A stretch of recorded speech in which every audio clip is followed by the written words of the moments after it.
بينيا النهارده هو رمانة الميزان وترمومتر الاداء في هذه اللحظات لفريق اسبانيول. خطير دي لابينيا لسه مسدد منذ لحظات، يمرر وادي عملنا تامودو جول، تامودو جول، راؤول تامودو هدفه الخامس في مرمى فريق نادي برشلونه، هدف تقدم لتامودو في الدقيقه 30. الهجمه شوف حضراتكم دي لابينيا، بقول لحضراتكم ترمومتر الاداء، هجمه تكررت، فين الرقابه، فين ترام، لكن فين الكوره في الشباك. تامودو يسجل، تامودو يتقدم، هدفه رقم 13 في الليجا، لكن اعتقد هو اغلى اهدافه، سجل في لقاء الدور الاول تامودو. وادي امامنا دي لابينيا، الساحر دي لابينيا يضعها لتامودو، وتامودو يضعها في اجمل بقاع المرمى، هدف الاسبانيول رغم سيطرة برشلونة لكن امام مدريد.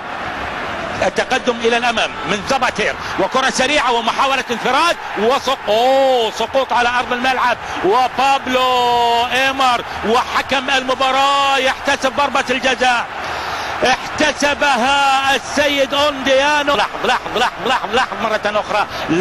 مرة اخرى المدافع اللي هو ايفان هيلغيرا، وسقوط بابلو ايمر على فعلها ويسجل الهدف الاول. ميليتو يتقدم، جول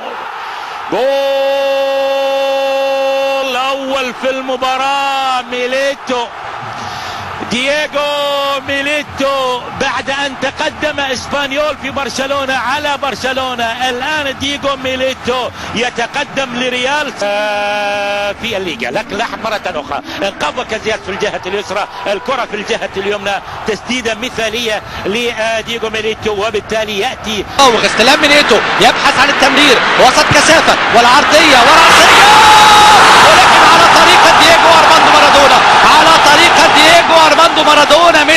ميسي يضع الكرة في الشباك، ميسي يضعها في الشباك، فيها شك.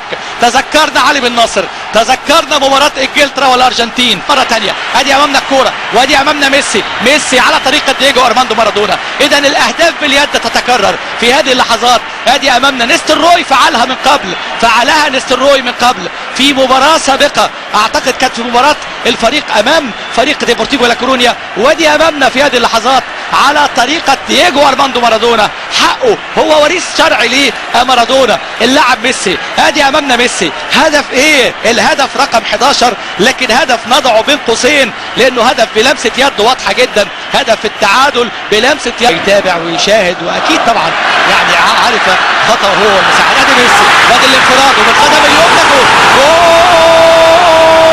هذه المرة، هدف شرعي هذه المرة على طريقة المايسترو. امامنا هو ميسي يشوفنا الكرة لازقة في رجله ازاي، وبالقدم اليمنى المرة دي استخدم استراتيجية اخرى وراوغ وتقدم وسجل هدف تقدم لبرشلونة في الدقيقة 57 من اللقاء. هدف جميل، جميل. هذه امامنا بقى الاهداف الشرعية ما احلاها، الاهداف الارجنتينية في هذا الملعب، ملعب كامب نو، هذا الملعب اللي شهد تألق ارجنتيني من قبل لدييغو ارماندو مارادونا، وفي هذه المرة يتألق ميسي المتألق دائما هذا الموسم، ويسجل هدفه الثاني في هذا اللقاء في الدقيقة 57. هذه امامنا، شوف حضراتكم ديكو، ويبص شوف ميسي بقى بيعمل ايه ميسي الكرة بالشمال وحطها باليمين، هو ده الاقتدار، هي دي المهارة. الذي احرز الهدف، والان كرة خطيرة تنحط في جول